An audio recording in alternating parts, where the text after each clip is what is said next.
nggak ada yang inget kalau itu tuh malam Jumat. Itu cuman rombongan kita aja di tengah-tengah hutan. Dia namanya Panjang, putih juga rambutnya. Tiba-tiba dia lihatnya ini si orang yang pakai belangkon ini senyum ke dia. Kita bisa dibilang diputar-putarin di situ-situ aja. Oke teman-teman, ketemu lagi. Hari ini tetap kita cerita pendakian horor. Hari ini sama Eja. Jadi Eja ini punya cerita pendakiannya ke Merbabu ya, Eja? Yep. Ke Merbabu. Tahun berapa, Eja? Jadi waktu itu gue pendakian tahun 2018 akhir kalau nggak salah. Gue tepatnya lupa lagi waktu itu.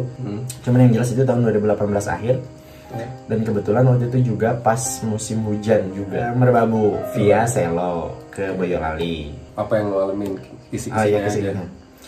Jadi ada sedikit cerita.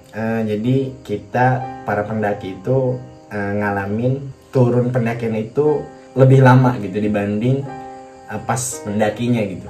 Nah entah memang kita yang disasarkan dan ya memang pure itu lama banget selama turun pendakian itu lama banget. Pas kita turun juga itu ketambah memang ada kejadian-kejadian yang aneh gitu, yang janggal ya, bisa dibilang janggal. Dan itu semua pendaki itu ngalamin itu semua. Gitu. Ditahan dulu, Ja. Nanti kita lanjut lagi ke kisi-kisinya.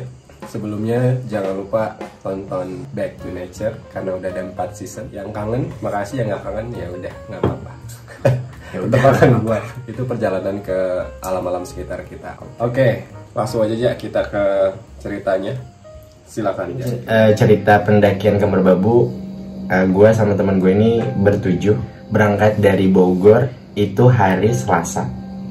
Dan kita nyampe ke Boyolali itu hari Rabu pagi jam 1-an.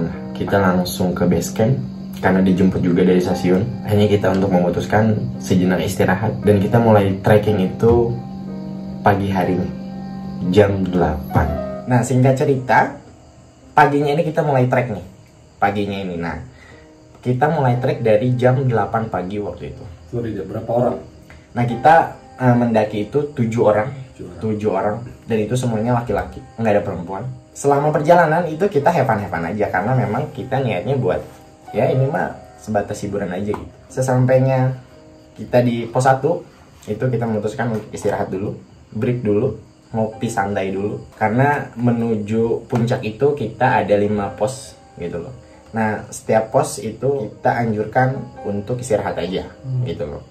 Dan alhamdulillah kita semua sampai ke pos 3 itu dengan selamat. Tempat kita pertama kali bisa mendirikan tenda untuk istirahat yang benar-benar istirahat lah gitu. Nah karena memang waktunya mepet juga, jadi kita memutuskan untuk berangkat lagi karena kita rencananya akan ngecamp di pos 5 sana nanti.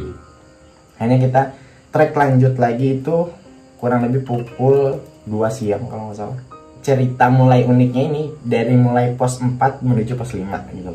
Jadi kita waktu itu sempat ada si jalur pendakian itu ditutup oleh kerumunan monyet. Jalur pendakian ditutup monyet itu kita rombongan kita ini berusaha untuk gimana caranya supaya kita tuh bisa lewat, semua pendaki itu bisa lewat gitu loh. Dan akhirnya gue memutuskan untuk ngambil tanah. Dan gue bilang sama tanah itu, bilangnya begini, wahai alam, bersahabatlah dengan kami. Nah si tanah yang gue kepal ini, gue kasih tuh, gue lempar ke monyet itu. Seketika di situ keajaiban datang, monyetnya itu pada minggir semua. Itu asli itu, si monyet itu pada minggir aja ngasih jalan ke kita. Nah semenjak dari kejadian itu akhirnya banyaklah pendaki lain yang memutuskan untuk bareng sama kita gitu loh. Nah akhirnya si pendaki yang tadinya nunggu ini ikut kita tuh, mereka di belakang kita akhirnya sampai ke pos 4. Sorry Ja, di belakang tuh ada berapa rombongan Ja? Kurang lebih waktu itu rombongan ada 3 rombongan ya. 3 rombongan kurang lebih ada 15 orang dia. Karena memang waktu ramean juga. Nah disitulah kita mulai banyak teman. Nah asiknya pendakian tuh gitu, banyak teman. Nah singkat cerita kita sampai di pos 4. Nah, yang rombongan yang lain ini memutuskan untuk bikin tenda di situ, di pos 4. Tapi untuk rombongan kita paksakan untuk ngecamp di pos 5, di Sabana 2. Dan akhirnya rombongan kita aja yang nyampe ke pos 5 gitu loh. Dan ternyata di pos 5 itu cuman ada 2 tenda atau 3 tenda gitu, lupa waktu itu. Ada 3 tenda, maaf. Nah kita tenda yang keempat. Nah kita memutuskan untuk bikin tenda. Dan itu nyampe sana itu kita jam 5 sore. Baru buka tenda aja itu kita udah dikasih hujan gede banget. Karena kita antisipasi pakai mantel, jadi kita pasang tenda itu sambil pakai mantel, sambil hujan-hujanan juga. Singkat cerita, si tenda dijadi dan kita memang tidak memungkinkan untuk explore sekitar karena hujannya gede. Jadi kita memutuskan untuk ya udah kita masak pun di tenda gitu loh. Karena nggak bisa berbuat banyak selain di tenda gitu. Akhirnya kita masak di tenda, ngopi itu di tenda, segala macam di tenda. Sampai malam pun kita nggak dikasih reda itu hujan gede banget. Dan kita dikasih reda itu jam 9 siangnya. Hari Kamis jam 9 siang. Bahkan yang summit pun tidak jadi pagi gitu. Karena memang hujan juga. Dan akhirnya kita semua yang ngecamp berempat itu, yang 4 tenda itu memutuskan untuk yuk summit bareng-bareng. Itu summit itu jam 9 siang. Kita jam 9 siang summit bareng-bareng. Nah sampai puncak sana tuh jam 11 kalau nggak salah. Jam 11-an lah. Dan nyampe puncak itu kabut parah, gelap parah, itu gelap banget. Kita memutuskan untuk nunggu aja sampai ada kebuka lah ya, minimal kabutnya itu. Paling tidak ada cahaya matahari lah ya. Dan kita bisa foto-foto itu bisa ngelihat alam sekitar itu, pemandangan sekitar itu jam 1 siang. Itu jam 1 siang baru cerah banget, itu secerah-cerahnya. Dan di sana luar biasa banget pemandangannya. Nah, dari jam 1 itu kita cuma dikasih terang sampai jam 2 aja. Sejam doang itu kita dikasih terang gitu. Nah, karena memang kita juga harus pulang karena punya deadline kereta, makanya kita jam 2 itu untuk turun. Nah, akhirnya jam 2 itu kita turun. Dari puncak itu kita turun. Nah, sesampainya di tenda, baru sampai tenda aja, itu kita dikasih hujan lagi. Tapi hujannya memang gak gede banget. Hujannya gerimis gitu. Dan mau gak mau, kita juga bongkar tenda sambil hujan-hujanan lagi. Gitu lah. Nah, kita hujan-hujanan sampai akhirnya beres-beres. Dan kita memutuskan untuk tenda itu tidak kita masukin tas gitu. Kayak kita teng-teng aja gitu, kita gantian. Nah, akhirnya 4 tenda ini semuanya pulang. Semuanya pulang, turun ke Sabana 1. Gitu loh. Nah, di Sabana 1 ini kita semuanya break. Karena menjelang maghrib. Gitu, menjelang maghrib. Nah, di sana itu kita tuh ngelihat orang banyak berjamaah untuk menunaikan sholat maghrib gitu. Dan kita memutuskan juga untuk ya udah kita juga sholat lah. Kayaknya kita sholat berjamaah juga ikut sama mereka. Nah pas abis maghrib, kok yang lain tuh nyantai gitu ya. Sementara kita buru-buru mau pulang. Deadline-nya. Nah karena dikejar deadline kereta juga. Dan akhirnya rombongan kita ini bertujuh ini memutuskan ya udah kita harus pulang. Gitu loh. Gak mungkin kalau nggak pulang. Makanya kita pulang. Nah dari Sabana 1 ini baru mulai masuk hutannya tuh. Nah dari situlah mulai awal-awal kejadian yang memang menjanggalkan. Nah jadi posisinya itu leadernya kebetulan bukan gua, jadi leadernya teman gua. Nah gua ini posisinya sebagai swiper, jadi orang yang paling belakang gitu. Kejadiannya pas kita bertujuh ini pulang nih, pas turun set kurang lebih 10 menit kali dari pas turun itu. Nah disitulah gua mungkin bisa dibilang gua yang paling pertama diisengin, bisa dibilang diisengin ya. Karena waktu itu kejadiannya pas gua jatuh. Karena memang hujan juga kan, hujan rintik-rintik gitu. Pas gua jatuh, tiba-tiba ada yang ngetawain gua di belakang. Posisinya sementara gua kan orang paling belakang. Gitu loh. Dan itu kedengeran banget jelas. Cuman yang ngetawainnya ini dia ada di balik pohon. Jadi ada ke selang pohon gitu kan. Ke halangan pohon gitu. Dan itu kedengaran banget sama telinga gue bahwa ih ini ada yang ketawa. Cuman gue berusaha untuk bilang oke, positif aja gitu loh. Nah makanya kita enjoy aja, dan gue nggak bilang sama tim gue, nggak bilang ya udah kita jalan aja sejalan-jalannya gitu jalan. Kurang lebih kita 20 menit atau 30 menit nyampe pos bayangan.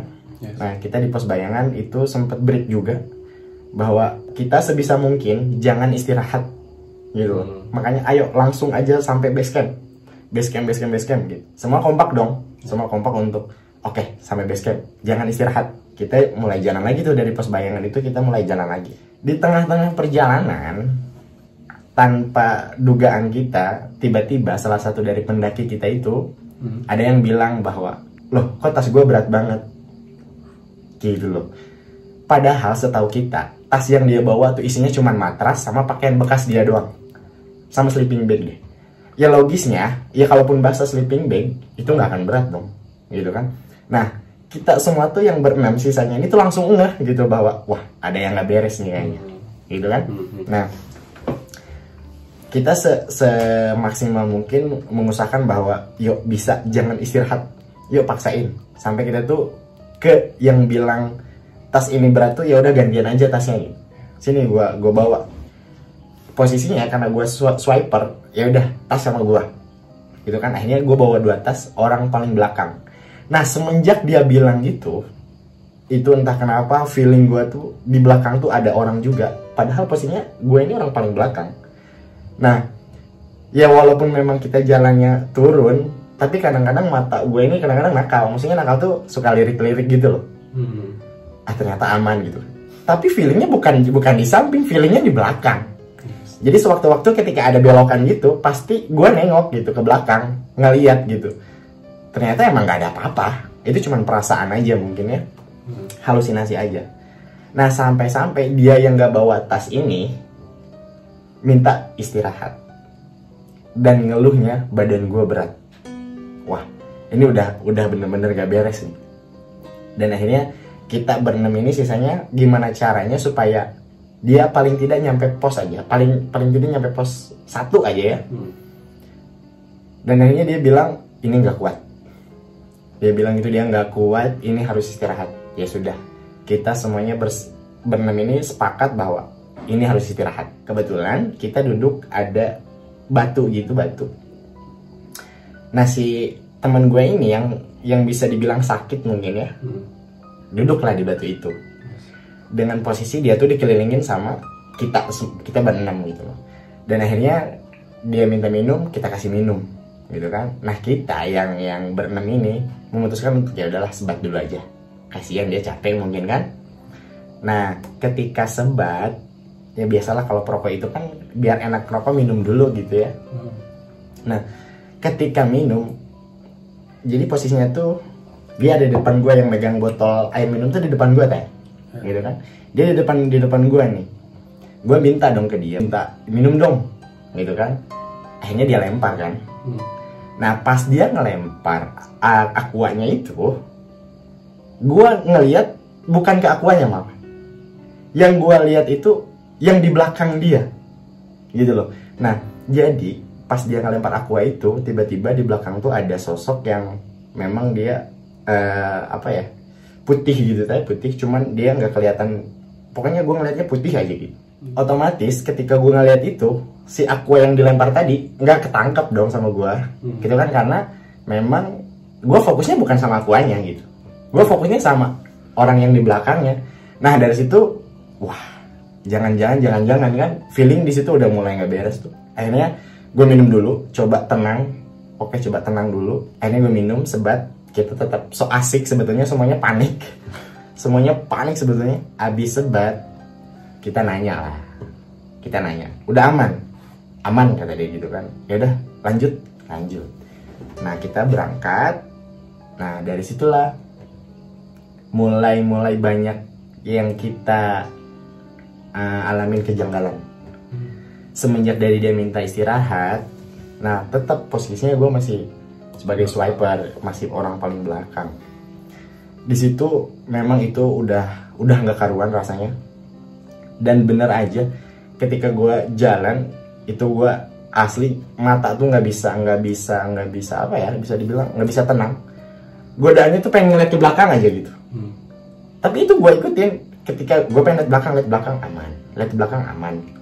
Sampai tiba-tiba ada yang teman gue ini ada yang lempar tenda karena si tenda tuh basah tadi, diteng-teng sama dia, itu sama dia dilempar tenda. Nah setelah dia ngelempar tenda itu semua itu panik. Kenapa kok dia bisa sampai ngelempar tenda? Kan pertanyaannya gitu. Kenapa dia sampai ngelempar tenda? Nah kita semua berusaha buat positive thinking aja. Mungkin dia capek, gitu kan? Semuanya capek. Akhirnya tenda gantian lah yang bawa ya. Kita tetap jalan. Sorry Jak, dipotong dulu. Itu posisi jam berapa? Tadi kan dari habis start habis maghrib ya? Iya. Ini pas ngelempar tenda ini jam... Nah ngelempar tenda ini kurang lebih jam 9 atau setengah 10 malam. Sekitar 3 jam setengah. 3 jam setengah perjalanan. Kita tetap trekking pulang. Nah di situ semua udah mulai teriak-teriak tuh. Dalam artian teriak-teriak tuh mungkin mereka dalam hatinya, karena nggak boleh diucapkan kan kalau di gunung tuh gitu. Mungkin di dalam hatinya ini bilang, ini kok jalan gak nyampe-nyampe gitu. Pos-pos itu nggak ketemu-ketemu gitu. Sampai-sampai kita aja pas trekking berangkat itu perasaan gak nemu pohon tumbang gitu loh. Tapi pas pulang, kenapa kita ngolongin pohon tumbang gitu? Ya mungkin kita bisa dibilang diputar-putarin di situ-situ aja. Sehingga kita ada 2 kali nemu pohon tumbang gitu loh. Padahal pas trekking tuh nggak ada pohon tumbang sama sekali. Kita semua ini akhirnya memutuskan untuk break lagi. Karena memang udah capek banget. Itu asli nggak nyampe-nyampe. Kenapa ini tuh nggak nyampe-nyampe gitu? Setelah kita break, biasa sebat lagi ya. Habis sebat, temen gue ini ada yang inisiatif buat, ya udah sekarang jangan istirahat, sekarang harus nyampe base camp. Bismillah aja kata dia gitu kan, ya pasti bisa nyampe, pasti nyampe selamat. Nah pas kita mau berangkat, tiba-tiba yang sakit ini dia minta istirahat lagi. Itu kan, wah ya udah kita gendong aja dia. Mau digendong, dianya nggak mau. Si yang sakit ini nggak mau digendong, bisa kok jalan. Udah minta 5 menit aja kayak dia gitu kan. 5 menit. Tetap posisinya sama, dia dikelilingin sama kita yang berenam gitu kan. Tapi tetap di jalur pendakian yang memang bisa dibilang apa ya, horor lah gitu, bisa dibilang horor. Nah singkat cerita kita mulai trek lagi nih, trek menuju pos 1. Dan akhirnya setelah kita semuanya marah-marah, bisa dibilang kesel, mungkin gak nyampe-nyampe karena capek juga, karena hujan juga, hanya ketemulah pos 1 gitu loh. Nah dari pos 1 ini kita merasakan hal yang sama. Itu semuanya udah bisa dibilang berlelah banget. Mungkin kalau bisa diriin tenda, mungkin lebih baik diriin tenda. Tapi karena memang waktunya tidak memungkinkan, ya karena besoknya kita harus pulang, akhirnya kita memaksakan diri untuk paksain bisa gitu kan. Akhirnya semua pendaki itu saling memotivasi lah ya, biar bisa berangkat pulang gitu kan. Pas kita jalan dari pos 1 mau ke base camp, ternyata kita ngalamin hal yang sama juga. Nah jadi selama perjalanan dari pos 1 itu rasanya sama banget, jauh banget, itu nggak nyampe. Ya karena memang mau gimana lagi, akhirnya kita jalan aja. Ternyata alhamdulillah tuh itu kita ketemu sama base camp. Pas lihat lampu base camp aja, itu senangnya udah minta ampun. Jadi ceritanya sebelum kita ke base camp ini ada pembuangan sampah gitu, yang otomatis sampah kita harus dibuang dong. Yang anehnya kita buang sampah berikut mantel yang kita pakai. Ya orang udah nyampe base camp nggak pakai mantel nggak jadi masalah dong. Nah kita semua untuk buka mantel plastik itu kita buang di situ. Nah orang yang terakhir, temen gue ini yang sakit, dia buang mantel, dia bilang aja setelah buka mantel baru badan ringan, kata dia gitu. Baru badan dia ringan gitu. Nah ternyata setelah kita buang mantel semuanya, kita nyampe di base camp dong. Nah setelah di base camp ini kita mandi, makan, ngopi. Nah barulah di situ cerita semua tuh apa yang mereka alamin selama turun gitu. Dan ternyata yang posisinya tadi ketika duduk di batu itu, temen gue juga ngelihat sosok. Nah yang gue lihat sosoknya itu kan dia pakai baju putih. Tapi teman gue yang satu lagi, dia ngelihatnya dia si sosoknya itu pakai adat Jawa gitu. Adat Jawa pakai belangkon kayak gitu, adat Jawa. Cuman dia rambutnya panjang gitu. Dia rambutnya panjang, putih juga rambutnya.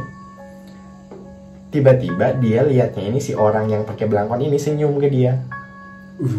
Itu. Dan akhirnya setelah dia cerita itu, akhirnya semuanya yang ngalamin ini cerita lah bahwa selama kenapa dia ngelempar tenda tadi, itu dia alasannya badan sama juga berat, cuman gak mau ngomong. Terus ini kenapa perjalanan gak ketemu sama pos. Dia udah kesel banget ya, mungkin capek banget. Dan akhirnya semuanya bilang kompak bahwa ini asli, ini ekstrim banget jalan pulang. Karena jalur pulang itu, trek turun itu sama kayak trek naik. Kan harusnya turun itu lebih cepat dong harusnya kan. Setengahnya lah ya. Setengahnya minimal kan gitu. Nah kalau ini setelah kita lihat jam itu, kita nyampe base camp itu jam 1:30 gitu, jam 1:30 pagi. Dari jam abis maghrib tadi. Sebelum maghrib udah jalan gue enggak? Iya sebelum maghrib memang udah jalan dari pos, tapi itu kan masih rame-rame. Itu masih rame. Nah setelah kita rombongan kita aja nih yang turun, itu kan dari maghrib. Nah dari selama kita turun itu nggak ada yang mendaki sama sekali. Biasanya kan suka ada pendaki yang trekkingnya malam gitu, biasanya ada gitu kan. Nah kalau hari itu nggak ada pendaki sama sekali, itu cuman rombongan kita aja di tengah-tengah hutan gitu loh.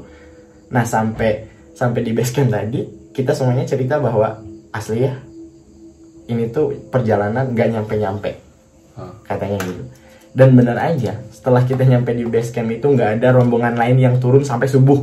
Kenapa tuh? Nah di situ baru ingat. Nah kita yang bertujuh ini, kita bertujuh lo bayangin, nggak ada yang ingat bahwa pas kita turun itu kejadiannya malam Jumat. Malam Jumat. Itu nggak ada yang ingat ataupun di antara 7 pendaki ini, nggak ada yang ingat kalau itu tuh malam Jumat gitu loh. Nah kita semuanya akhirnya mungkin agak sedikit lega karena mungkin ini malam Jumat. Pendaki yang di atas nggak ada yang ngingetin? Nggak ada yang ngingetin. Makanya kita semua baru ngeh tuh kenapa pas di Sabana 1 itu orang berjamaah sholat. Ya mungkin bisa dibilang karena mereka tuh ingat kalau ini malam Jumat. Mungkin mereka juga ada yang ingin turun, tapi mungkin mereka ingat jadi mereka untuk stay aja dulu, mending besok pagi kan gitu. Dan kita ini anehnya nggak ada yang ingat satu orang pun nggak ada yang ingat bahwa kejadian itu tuh malam Jumat. Dan yang sakit pun bilang bahwa ini kayaknya ada yang nempel, kata dia gitu. Makanya badannya berat. Ya kan logis aja dong, maksudnya ya bawa matras atau sleeping bag, baju dia doang masa berat kan. Nah makanya dia bilang kenapa setelah buka mantel itu enteng. Nah jadi dia pas ngebuka mantel dilempar, bisa dibilang mungkin ini nih yang ikut sama gua. Jadi ketika pas mantel tuh itunya pun datang gitu. Jadi dia juga ngelihat gitu. Dia juga ngelihat bahwa mungkin sosok ini yang ikut gitu. Nah, setelah gua tanya emang sosoknya kayak gimana? Mungkin sama persis sama kayak gua. Pokoknya dia bilangnya dia pakai baju putih gitu. Pokoknya yang dilihat putih aja. Sama, hanya gua waktu itu dia istirahat kan. Pas dia istirahat juga kan gua ngeliatnya sosoknya putih. Nah, pas dia buang mantel juga ngelihatnya sosoknya putih. Nah setelah kejadian itu akhirnya kita untuk sudahlah, itu pengalaman kita mendaki ke Merbabu dengan cerita yang sedikit menyeramkan lah bisa dibilang. Malam Jumat gila nggak ada yang ngeh satupun. Oke, terima kasih ya buat ceritanya. Ini ada sedikit pertanyaan dari yang cerita yang disampaikan tadi. Sebelumnya memang nggak kepikiran akan turun di malam Jumat ketemunya? Nggak akan, karena planningnya itu, di planning awalnya itu kita tuh harusnya turun dari Juhur gitu. Tapi tahu ya itu hari Kamis pas turun. Itu enggak, tapi hari Kamis. Enggak. Ya karena memang di luar dugaan, kita dikasih hujan gitu kan. Yes. Nggak inget ya. Jadi nggak inget. Ya sementara Juhur aja kita masih di puncak, belum nyampe base camp buat pulang. Yang seharusnya Juhur itu kita sudah turun. Nah mungkin kalau Juhurnya turun, bisa dibilang maghrib udah nyampe ke base camp. Ya karena memang di luar dugaan, ya mau nggak mau. Akhirnya kita turun jam 5 sore gitu loh. jatuh diketawain. Iya. Itu gimana? Kan ngebahas tuh di base camp. Iya. Ada ngelihat apa gimana? Nah, yang diceritain pertama di base camp itu cerita gue yang cerita. Nah, pas enggak kan yang pertama kali, karena di rombongan itu di 7 pendaki ini yang pertama kali jatuh tuh gue. Gitu loh. Nah, biasanya itu kan jadi bahan ceng-cengan. Ketika jatuh tuh pasti diketawain. Nah, pas gue jatuh itu nggak ada yang ketawa. Nggak ada yang ketawa. Nah, justru yang ngetawainnya malah si dia gitu. Yang ada di belakang gue ini entah siapa, itu jelas kedengeran banget dia ngetawain. Nah, ketika pendaki yang lain ada yang jatuh juga, itu diketawain malah. Diketawain sama kita-kitanya ketawa. Tapi pas gue jatuh, itu nggak ada yang ketawa satupun. Ya mungkin mereka nggak ngelihat kali ya gue orang paling belakang gitu kan. Tapi kan kelihatan gitu loh, posisinya nggak jauh-jauh amat lah. Gitu. Kenapa aja nggak ada yang ngetawain? Ya, apa ada yang ngelihat sesuatu? Ya mungkin mereka sudah feeling dari awal bahwa yang ngetawain Eja ini bukan kita-kita. Mereka sudah ada ngeh ke sana sebetulnya. Kalau dari teman-teman yang lain ada cerita kejanggalan versi lain di pendakian saat itu? Nah, mungkin kalau untuk versi teman-teman gue yang waktu itu, apa yang mereka rasakan, cerita nggak di base camp gitu? Nah, justru kita pas di base camp itu kita saling tukar cerita apa aja sih selama perjalanan tadi itu. Itu kan yang bikin mereka lempar tenda tadi kan. Nah, ternyata di antara 7 pendaki ini yang ngeliat sosok cuma bertiga. Gua, temen gue yang sakit, terus sama yang ngeliat tadi pakai belangkon itu, pakai adat Jawa itu. Nah, yang 4-nya ini mereka aman, cuman mereka ngeluhnya sama, ini kok jalan gak nyampe-nyampe. Jadi yang nggak wajar aja sih, dalam artian nggak wajar tuh kok jalur pendakian sama gitu, sama turun gitu loh sampai 9 jam gitu kan. Biasanya kalau turun itu lebih cepat, harusnya gitu. Merasa ada di puter-puter di jalur? Nah, itu sih yang kita bikin merasa nggak sampai-sampai itu, karena kita merasa semuanya di jalur pendakian tuh yang ke situ lagi malah. Ya, dalam artian ada perasaan, oh ini kayaknya tadi kita lewat sini deh, gitu. Cuman karena kita capek semua, ya sudah akhirnya kita ngikutin trek pendakian aja, gitu. Oke, Ja, makasih banyak ya ceritanya. Ini jadi jangan dijadikan sebuah ketakutan gitu untuk mendaki, tapi diambil pelajarannya. Ada beberapa pelajaran aja yang bisa diambil dari cerita Eja tadi. Jadi dari sisi estimasi waktu pendakian harus lebih dimatangin lagi. Jangan kalut sama keadaan dan jangan maksain juga gitu. Terus tetap positive thinking di atas gunung. Harus positive thinking.